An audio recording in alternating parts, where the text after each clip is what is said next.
بسم اللہ الرحمن الرحیم۔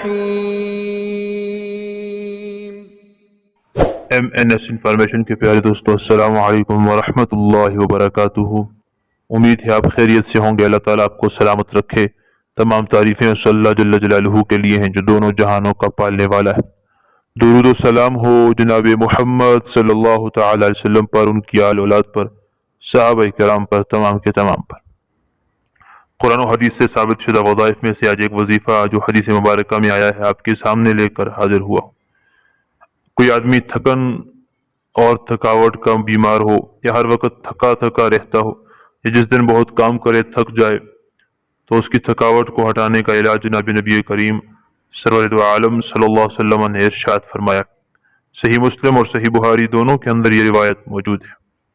جناب محمد رسول اللہ صلی اللہ علیہ وسلم کو ایک غزوہ کے اندر کچھ مال ملا، اور کچھ باندیاں اور کچھ غلام اللہ کے نبی علیہ السلام کے پاس آئے، تو حضور نبی کریم علیہ السلام کی پیاری بیٹی سیدہ طیبہ طاہرہ فاطمہ الزہرا رضی اللہ تعالی عنہا، ان کو حضرت علی المرتضی شیر خدا رضی اللہ تعالی عنہ نے ارشاد فرمایا کہ آپ بھی چلی جائیں، کیونکہ آپ سارا دن چکی پیستی ہیں، باہر سے پانی لاتی ہیں، مشقت والے کام کرتی ہیں، ہاتھوں پہ چھالے ہیں۔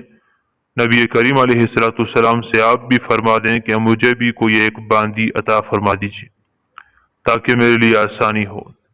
حضرت سیدہ فاطمہ رضی اللہ تعالیٰ عنہ حضور صلی اللہ علیہ وسلم کے پاس تشریف لے گئیں، لیکن نبی کریم علیہ السلام سے ملاقات نہ ہو سکی۔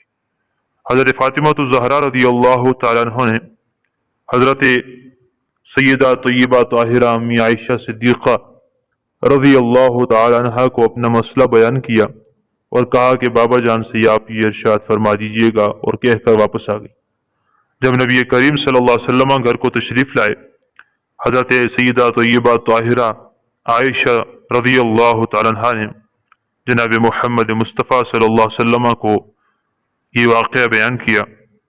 نبی کریم علیہ السلام اسی وقت اٹھے اور اپنی پیاری بیٹی لہتے جگر کے گھر کو تشریف لے گئے۔ حضرت علی المرتضی شیر خدا رضی اللہ تعالیٰ عنہ بیان فرماتے ہیں کہ نبی کریم صلی اللہ علیہ وسلم ہمارے یہاں تشریف لائے رات کے وقت۔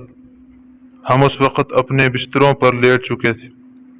ہم نے اٹھنا چاہا، آپ صلی اللہ علیہ وسلم نے فرمایا کہ تم دونوں جس طرح تھے اسی طرح رہو۔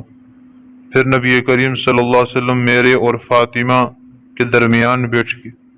میں نے آپ کے قدموں کی ٹھنڈک اپنے پیٹ پر محسوس کی۔ پھر آپ صلی اللہ علیہ وسلم نے یہ فرمایا، تم دونوں نے جو چیز مجھ سے مانگی ہے، کیا میں تمہیں اس سے بہتر ایک بات نہ بتا دوں؟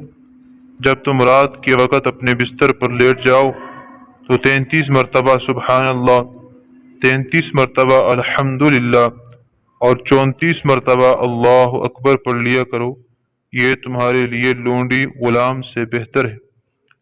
میرے دوستو، یہ تسبیح فاطمی ہیں جن کے بارے میں نبی علیہ السلام کی دوسری حدیث میں آیا ہے، جو آدمی ہر نماز کے بعد تسبیح فاطمی کو پڑھتا ہے اللہ تعالیٰ اس کو حج کا ثواب عطا فرماتے ہیں۔ بہت فضیلتوں والی یہ تسبیح ہے۔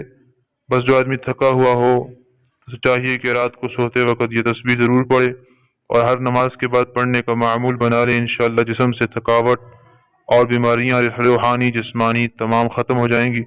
اللہ تعالیٰ کے فضل و کرم سے دل نورانی ہو جائے گا، اور بہت سے اعمال کرنے کی آپ کو توفیق مل جائے گی۔ اسی طرح کے قرآن و حدیث سے ثابت شدہ وظائف کے لیے اس چینل کو سبسکرائب کریں، اور ویڈیو کو صدقہ جاریہ سمجھ کر شیئر ضرور کریں۔ جزاک اللہ۔ السلام علیکم ورحمۃ اللہ وبرکاتہ۔